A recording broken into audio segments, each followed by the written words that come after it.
Tip number 1 is keep your elbows stationary. You want to keep your elbows stationary and in the same position. So when you move the weight, it is your triceps doing 100% of the work. If you're doing it incorrectly and moving your elbows by lifting it up and then pulling it back down, all you're doing is activating other muscles, for example, your rear deltoids and your lats and your front deltoids to help you complete that movement. Therefore taking away the stress and activation on the triceps, resulting in less activation, therefore resulting in less growth to the tricep muscle that we are trying to grow.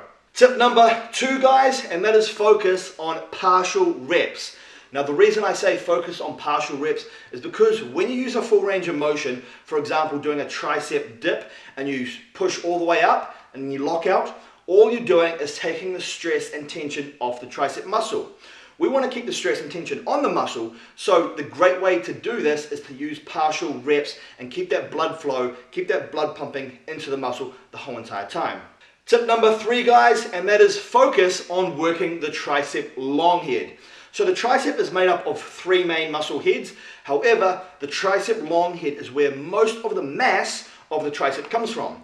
So if you want big triceps, if you want triceps with a lot of mass, you want to do exercises that heavily activate the tricep long head. Now, the best exercises to activate the long head is any exercise where your elbow is above your head and you can get a good stretch through the tricep. For example, an overhead dumbbell extension is a great exercise to work the tricep long head. All right, tip number 4 is rotate your wrists when you're doing a rope pull down. Now the reason this is so important and so crucial is because when you rotate your wrist, you can get a better squeeze and a better contraction of the tricep muscle. The better the squeeze, the better the contraction, the more muscle fibers are going to be ripped.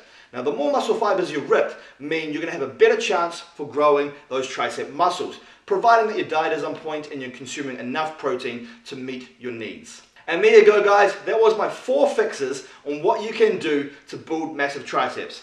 I hope you enjoyed the vid, I hope you learned something, and make sure you apply those tips and techniques next time you train your triceps.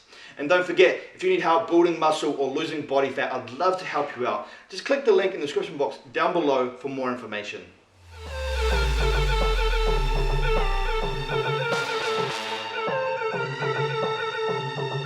Shawty is a